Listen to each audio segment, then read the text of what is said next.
Bharat cricket পাগল দেশ। ভারতীয় ক্রিকেটে জাতীয় দলের হয়ে খেলা অনেক সৌভাগ্যের ব্যাপার।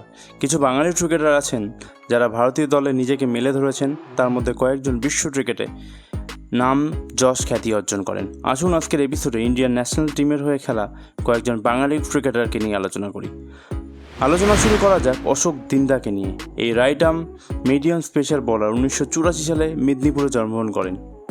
অশোক দিন্দা 2009 সালে শ্রীলঙ্কার বিরুদ্ধে নাগপুরের মাটিতে টি-20 ক্রিকেটের মাধ্যমে ইন্ডিয়ান ন্যাশনাল টিমে জায়গা করে নেন।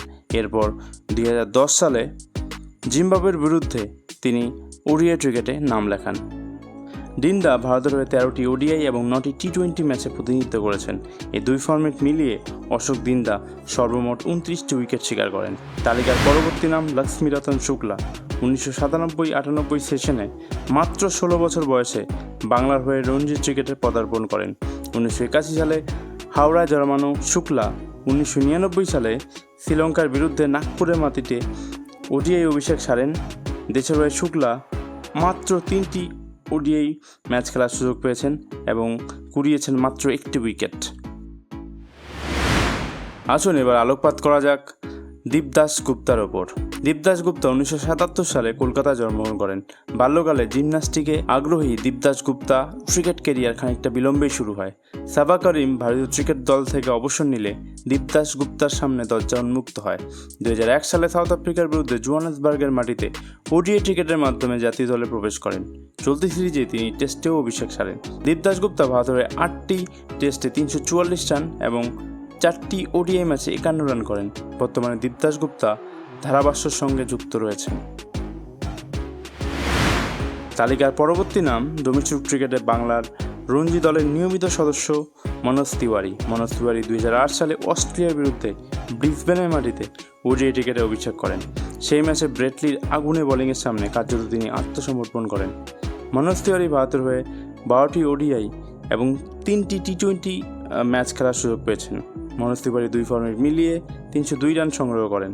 বাংলার রঞ্জি দলে মনোজ তিওয়ারি ছোট দাদা নামে পরিচিত ছিলেন। ঋদ্ধিমান সাহা ভারতীয় ক্রিকেটে অত্যন্ত পরিচিত নাম। ব্যাটিংয়ের থেকে তার উইকেট কিপিং স্কিল যথেষ্ট ক্ষুরধার ছিল। ঋদ্ধি এমন একজন প্লেয়ার যিনি 2008 থেকে 2024 পর্যন্ত আইপিএলের প্রত্যেকটা এডিশনে খেলেছেন। MS ধোনি টেস্ট ক্রিকেট থেকে অবসর নিলে ঋদ্ধির সামনে কিন্তু সুযোগ উন্মুক্ত হয়।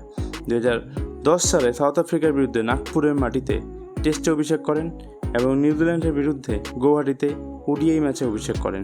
ঋদ্ধিমান সাহা দেশের হয়ে 40টি টেস্টে প্রতিনিধিত্ব করে 3টি শতরানের সাহায্যে সর্বমোট 1353 রান সংগ্রহ করেন। ওডিআই ক্রিকেটে ঋদ্ধিমান সাহা পরিসংখ্যান মোটেই ভালো নয়। পঙ্কজ রায় নামটা পুরনো হলেও যথেষ্ট তাৎপর্যপূর্ণ। পঙ্কজ রায় 1951 সালে ইংল্যান্ডের বিরুদ্ধে টেস্টে অভিষেক করেন।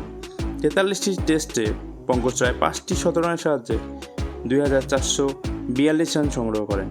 আমরা এই বাঙালি ক্রিকেটারকে একটি বিশেষ কারণে স্মরণে রেখেছি, কারণ তিনি 1954-55 সেশনে নিউজিল্যান্ডের বিরুদ্ধে একটি ম্যাচে ভিনু মানকারের সঙ্গে ওপেনিং স্ট্যান্ডে 413 রান যোগ করেন। এই ওপেনিং স্ট্যান্ডের রেকর্ডটি 2008 সাল পর্যন্ত অক্ষুণ্ণ ছিল। যাকে খুঁজছেন তিনি আর কেউ নন, ওয়ান অ্যান্ড অনলি ভারতীয় ক্রিকেটের অন্যতম সেরা বাঁহাতি batter Prince of Calcutta Sourav Ganguly. একজন দক্ষ ব্যাটসম্যান থেকেও তিনি একজন সফল অধিনায়ক ছিলেন। সৌরভ গাঙ্গুলি 1972 সালে কলকাতায় জন্মগ্রহণ করেন।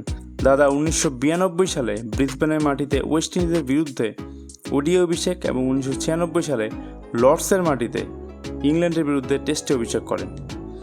সৌরভ গাঙ্গুলি তার অফসাইডে খেলার জন্য বিশেষভাবে খ্যাতি অর্জন করেন। সৌরভ গাঙ্গুলি ভারতের 113টি টেস্টে 16টি শতরানের সাহায্যে 7212 রান করেন এবং 311টি ওডিআই ম্যাচে 22টি শতরানের সাহায্যে 11,363 রান সংগ্রহ করেন। শুধু তাই নয়, হাত ঘুরিয়ে সৌরভ গাঙ্গুলি দুই ফর্মেট মিলিয়ে 132টি উইকেট শিকার করেন।